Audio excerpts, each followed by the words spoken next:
Parents, I know life is hard. I know life is tough. You come back from work, both of you working, very tired, and then there's a lot of demands toward this child. So the best thing to do, I'll give him a mobile or an iPad, whatever, and just keep him busy off my shoulders. He take this toy and play with it because mommy's tired, daddy's tired. And they flip through that phone, and they flip through those things, and God knows what they see.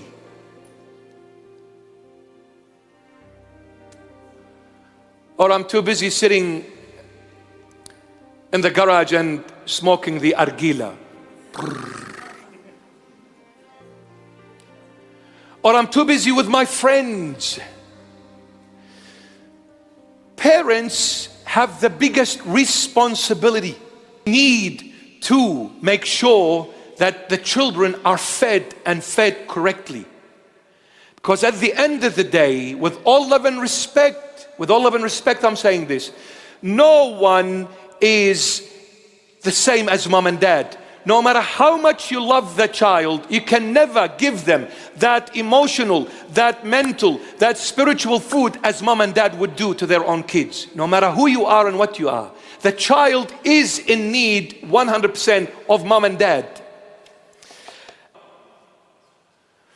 Because let me tell you this, what affects and drives the man is logic.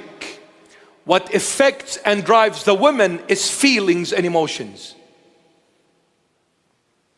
This is why when a man goes shopping, it's totally different to a woman going shopping. Imagine the man wants to buy a pair of pliers. They go to Bunnings.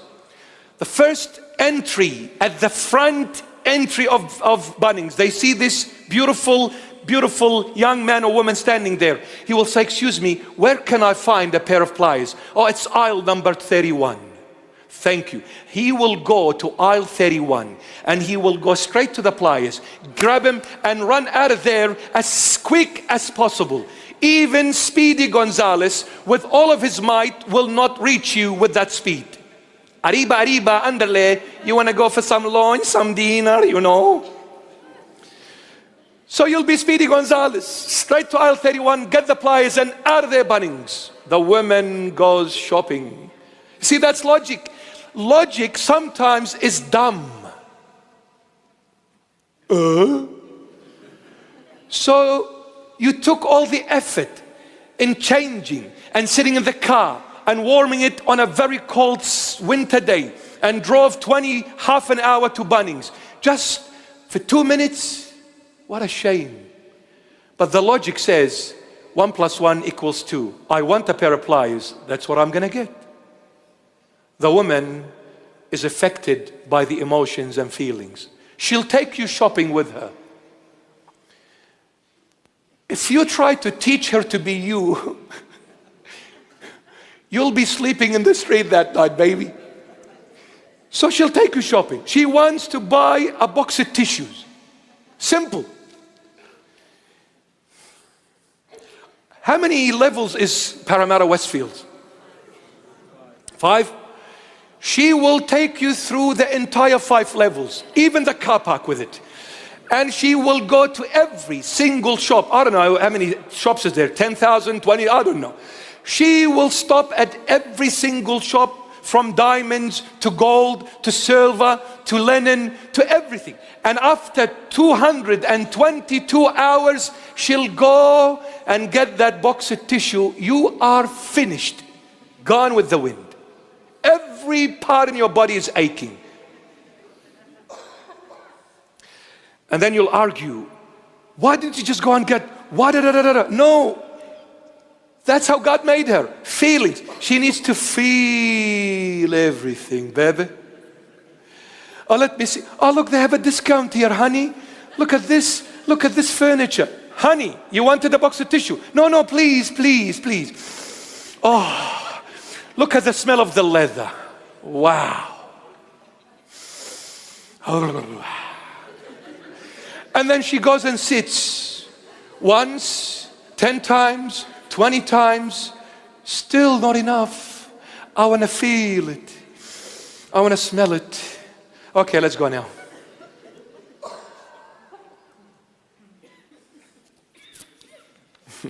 You like that one, huh? Because you know it's true. That's why you're laughing. You see, we laugh when we hit the sensitive chord. Oh, that's me. Ooh. Poor the man is pushing the trolley. Oof, oof. But he can't say anything. He'll be sleeping at his parents' house. He doesn't want to do that. All right. Or maybe he does. Well, if you want to sleep at your parents, just nag, okay? She'll take you home.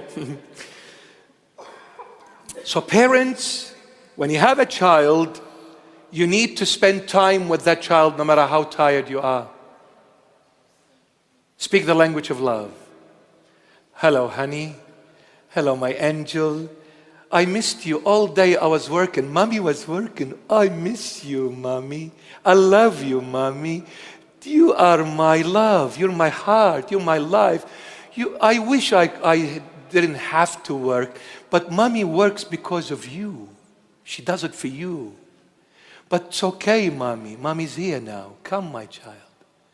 I'll take that child to their room.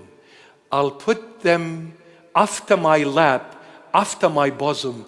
I put them in their crib, in their bed. And then Mommy stays. Because the child misses Mommy, misses Daddy. And both parents need to come, sit with this baby, put this baby to sleep. What are you investing in that baby? You are putting in them something called security, peace, comfort, confidence. I think it's getting cold.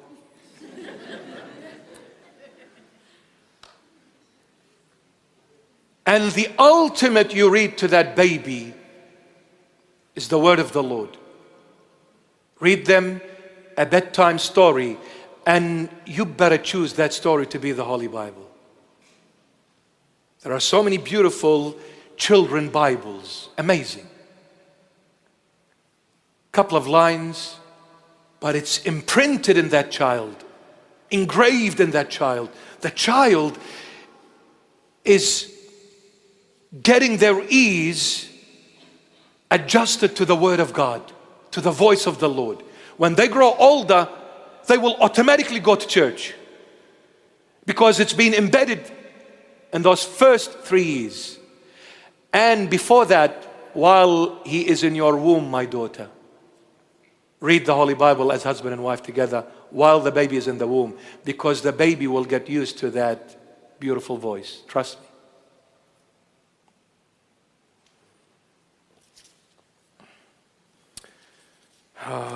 When the time comes to an end, I feel miserable. This is the only time I breathe. After you leave, I suffocate. No good.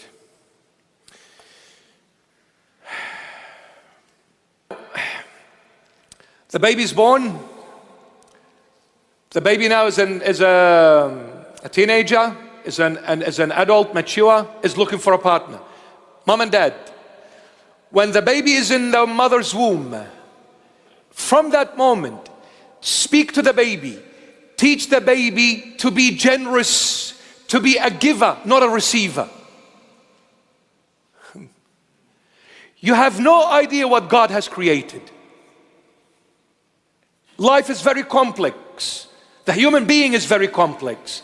The brain, with all the medical advancement, they are nowhere near how the brain functions. Nowhere near. Beyond complexity for the human intellect to fathom. And then you say it came because something exploded over 13.5 billion years ago. Are you serious? Speak to that baby. Say, my child, if you're a boy or if you're a girl, doesn't matter. As long as you're healthy. I thank God for you. But my child, I want you to learn. Speak, mama. Dada, speak. Speak to that baby and say, darling, when you come, okay, you be nice, you be kind, you always help, you always give, Don't be greedy. Don't be selfish. Don't just think of you. Think of others before you. Teach them on how to learn to be a giver. For cheerful is the hand that gives, says the Lord. For cheerful is the hand that gives. Teach them because they don't know. You are the parents, you are the teachers. You need to teach the child to learn how to be a giver, how to be kind to others, because one day this son will be a husband, and one day this daughter will be a wife, and when they become one, they will know how to respect one another and be kind to one another, forgiving towards one another. You need to teach them from the womb. And when they come out to this world, always say, be kind, be nice, give, my child. Do not be afraid. God always provides. Don't fear when you help someone, even if it's financial help. Whatever you give, God will give you back 100-fold moreover. Teach them to be generous. Generous. Because this is the truth. Are we going to take with us everything we save and sleep on? No. The grave will take it away from us, whether we like it or not. Be generous. Be nice, be kind. Give. Be that giving hand. Be that helping hand.